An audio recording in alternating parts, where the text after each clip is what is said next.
process? Hirap ka maghanap ng tamang tao? Naku anak, common problem talaga ito ng mga business owners. Of course, at first excited sila to hire, thinking, yes, finally may makakatulong na ako. Pero after a while, mas lalo silang napapagod. Bakit? Kasi wala silang malinaw na hiring process. Yan mismo ang nangyari kay Joan, a mother of 3 girls whose husband works abroad as an OFW. She runs a small eatery near a resort in their province. And like many business owners, she learned the hard way on how to set up a hiring process that actually works. Now, let's talk about what she did, which you can also apply in your business. So, eto, tip number 1. Start with a clear job description. Joan started her eatery small, selling silog meals and snacks to tricycle drivers and students. Pero as the resort nearby grew more popular, dumami rin ang customers niya. At first, kaya pa niya. She cooked, served, and managed the cashier. Her kids even helped after school. But one summer weekend, punong-puno ang eatery. The tables were overflowing and customers were waiting. She almost cried in the kitchen habang nagpiprito ng lumpia kasi hindi na niya kaya.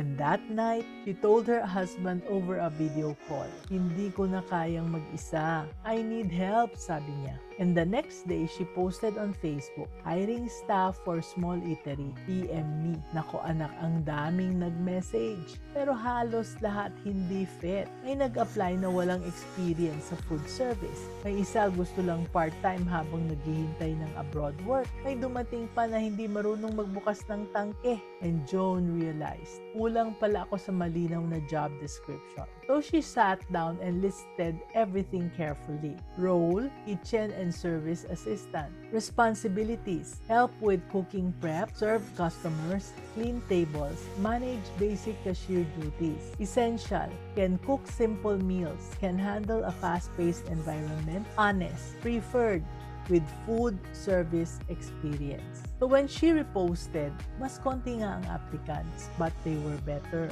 She was no longer wasting time interviewing people who clearly were not fit. So remember anak, a clear job description saves time and attracts the right candidates. Kaya, huwag magmadali sa pagpo-post ng hiring ha. Okay, let's now go to tip number 2. Use multiple recruitment channels. Nung una, si Joan, ang ginamit niya lang ay Facebook post. After a week, walang promising na applicant. So, she expanded. She posted in a local Facebook group called Jobs in her town. She printed a small sign and taped it to her eatery door. "We are hiring. Apply inside." She even told her suki meat supplier, "Kuya, kung may kakilala kang pwedeng mag-staff, paki-refer naman." And biglang dumami ang nag-apply. Yung isa doon was a neighbor's niece who just finished high school. Another one was referred by her cousin, already trusted by their family. And Joan realized, kung iisa lang pala ang channel, ang liit pala ng chances. Pero kapag mas marami akong pinuntahan, mas mabilis akong makakahanap ng tamang tao. You see, recruitment is like selling. The more channels you use, the bigger your chances of finding the right person. Diba? Maganda yon. The next tip is tip number 3, which is to standardize your interview process. Joan began interviewing, pero nung una, mali ang naging approach niya. The first applicant, chika lang. The second, puro tanong about family. The third, biglang skills test agad. At the end of the day, she was very confused. Nako lagot, sabi niya. Paano ko sila i-compare kung iba-iba ang tanong ko? And learning from that experience, she wrote a short list of standardized questions. Do you have experience in cooking or serving in an eatery? How did you handle pressure kapag sabay-sabay na ang customers? What values are important to you when working with others? And then she added a simple test. She asked them to prepare lumpiang Shanghai and serve it to waiting customers. The difference was very clear. One applicant panicked, another one was slow, when one confidently handled it. And for the first time, Joan could compare fairly. She saw both the skills and the character of each of the applicants. Standard questions and tests make interviews clear and fair. So, let's continue with tip number 4. Check references thoroughly. Joan was excited about her top candidate, which was a young woman recommended by her cousin. She was polite, she was fast, and hardworking during the test. But she remembered, teka, check references muna. So tinawagan niya yung previous employer. Okay ba siya? Tanong ni Joan.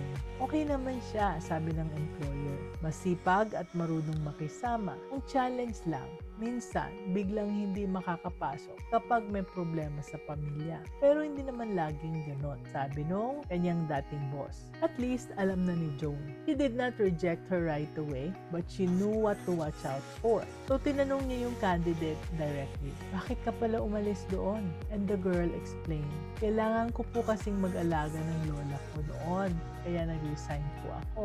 Pero ngayong maayos na ang kalagayan niya, ready na akong mag-focus uli sa trabaho. Now that honesty gave Joan confidence. Hindi man perfect ang record ng candidate, at least alam niya ang totoong dahilan. Kaya maganda kung may references, right? It also helps you avoid blind spots. Hindi lang skills, kundi reality and reliability. So lastly, we have tip number 5.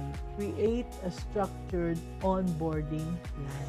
In the past, every time Joan hired someone, she would end up frustrated. She would repeat the same instructions over and over. Parang parrot. This time, she created a structured onboarding plan. On the first day, she gave a tour of the eatery. She introduced her to everyone and she explained yung kanilang simple house rules. The next day, tinuruan niya ng basic cooking tasks at paanong maglinis sa kusina. And by the third day, the new staff was already helping serve customers while shadowing Joan. Ang 4 na araw, tinuruan na rin niya na kumuha ng orders at mag-handle ng cashiering. And on the 5th day, Joan let her work more independently while quietly observing and giving feedback. She also explained their family values: honesty, hard work, and respect for customers. So, after 2 weeks, her new staff was confidently serving food, cleaning up, and handling small payments. And Joan felt relief for the first time. She even told her husband during a video call. Sabi niya, Han, grabe, for the first time, hindi ako ubos na ubos. May katuwang na ako. Onboarding makes new hires feel guided and confident, not lost. And because of all these tips, Joan finally found a reliable assistant. Her eatery ran more smoothly. Her customers were happier and she had more time to spend with her daughters. And ito yung lesson. Hiring is just one part of the bigger journey of running a business. If you also want to strengthen other areas like handling your finances better, creating systems, and thinking more strategically, check out my book, Grow Your Business Pinoy. Para lahat tayo business-minded Pinoy.